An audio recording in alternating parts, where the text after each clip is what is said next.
Apa itu inflasi? Inflasi adalah kenaikan harga secara umum dan terus-menerus dalam jangka waktu tertentu. Kenaikan harga dari satu atau dua barang tertentu tidak dapat disebut inflasi, kecuali bila kenaikan hal itu meluas atau mengakibatkan kenaikan harga pada barang-barang lainnya. Penyebabnya inflasi. Yang pertama ada meningkatkannya jumlah permintaan atau demand pada suatu jenis barang tertentu.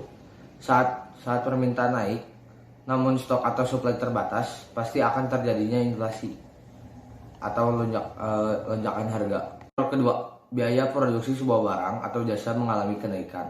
Hal ini disebabkan karena terjadi peningkatan harga bahan baku ataupun upah pekerja. Dari situlah produsen akan mengambil tindakan mengerek harga jual barang atau jual jasa. Yang ketiga, saat jumlah uang yang beredar di masyarakat cukup tinggi. Ketika jumlah uang yang ada di masyarakat meningkat hingga 2 kali lipat, harga barang pun akan mengalami peningkatan yang setara. Hal ini disebabkan karena kenaikan daya beli masyarakat, tetapi stok barang tetap statis berdasarkan tingkat keparahannya. Yang pertama, ada inflasi ringan. Kenaikan harga barang masih di bawah angka 10% dalam setahun. Lalu ada inflasi sedang, kenaikan harga hingga 30% per tahun. Kenaikan harga barang atau jasa bisa berkisar dari 30% sampai 100%. Lalu ada hyperinflasi. Kenaikan harga barang melampaui angka 100% per tahun. Dalam situasi tersebut, kebijakan fiskal dan moneter dari otoritas seringkali tak memberi dampak signifikan.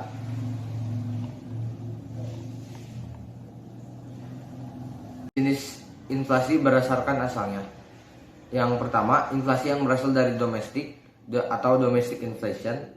Penyebabnya meningkatkan jumlah uang beredar di masyarakat, kenaikan harga barang atau jasa, permintaan masyarakat yang tinggi, suplai terganggu atau terbatas, biaya produksi yang naik, dan masih banyak lainnya.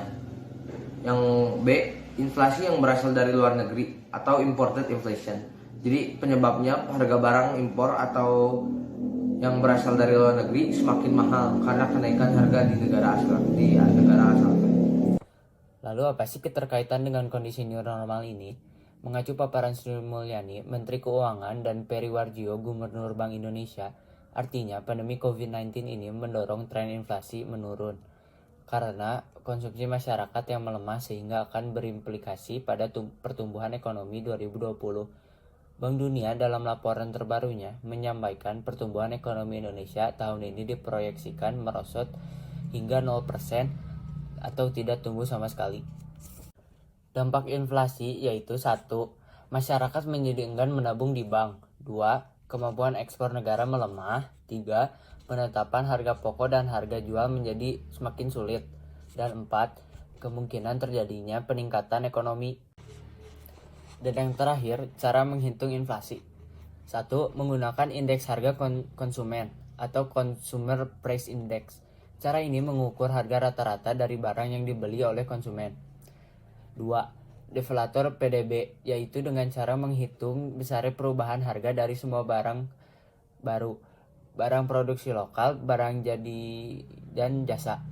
3. Indeks harga produsen, yaitu indeks yang mengukur harga rata-rata dari barang yang dibutuhkan produsen untuk melakukan produksi. Yang terakhir adalah indeks harga komoditas, yaitu indeks yang mengukur harga dari barang-barang tertentu. Indeks biaya hidup adalah indeks yang mengukur biaya hidup masyarakat atau juga disebut dengan cost living index.